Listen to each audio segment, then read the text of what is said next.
Do it tired. Do it with no energy. Do it with no motivation. Do it when you have everything going against you, but you still need to do it. One of my personal favorite quotes related to this is Damian Lillard saying, "If you want to look good in front of thousands, you have to outwork thousands in front of nobody." This relates to just doing the work, doing what you have to, putting in the time, putting in the effort to get the results that you're looking for. A lot of people in a more comparable, relatable scenario, when you go to the gym, some people are like, "Oh, I don't feel like that good. I don't feel the motivation to go to the gym today," and then they don't, so they fall through on it. What I'm trying to get at is saying that you can't let your emotions and your mind Hmm. dictate every action you do. I know there's gonna be some scenarios where it's like, man, your body might be just absolutely dead and you have to take a rest day. But if you let your mind control every action that you do, and it just goes with the easiest one every single time, you're not growing, you're not learning, you're not developing, you're not improving yourself in any shape, form, or fashion. It's really important to build this mental resilience, build this idea that you control your mind, that you do what you want, and that your mind won't, bag you out of it. Sometimes when you're laying in bed in the morning and you want to wake up and go do things, but your mind says, "Oh, it's nice and warm, 30 more minutes," and that 30 minutes turns into 2 hours. You can't let that happen. You have to let yourself build, grow, and develop stronger so that this doesn't happen to you. I understand this might be hard, but if you're not giving faith and if you're not listening to yourself and what you truly want to do, then you're just going with the flow. You're going with the easiest solution. You're making it so that you don't improve and you don't, you know, try things that are going to make you a better individual. Especially if you're on that waiting for the perfect time wavelength. Some people, when you go think of investing, they're like, "Oh, I don't want to invest. It's not the right time to invest." There's never a right time to invest. I mean, if you read literally any financial book that talks about investing, talks about wealth building, there's never a perfect time to invest. There's always going to be fear. There's always going to be doubt. There's always going to be uncertainty. Nobody can predict the market.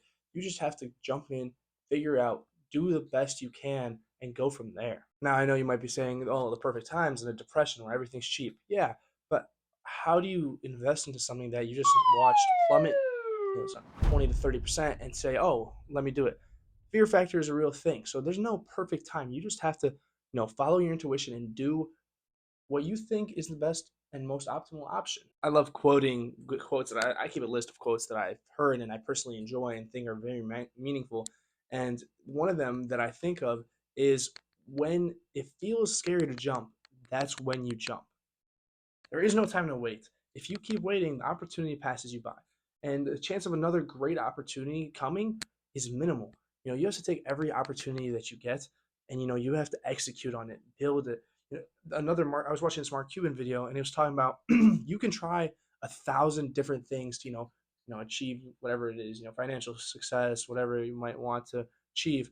But you only need one of them to really take off. You need to take opportunities that you get, stop waiting, and go for it. If you have something on your mind that you're like, this is a solid idea, should execute it. Execute on it. Don't wait. Just do it. Go for it.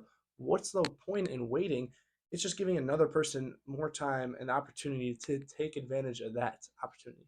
This is a very passionate idea for me, executing on opportunities. Because me personally, obviously, as still I consider myself a young individual, I have a lot of opportunities that I've thought of, wanted to do, and not taken them.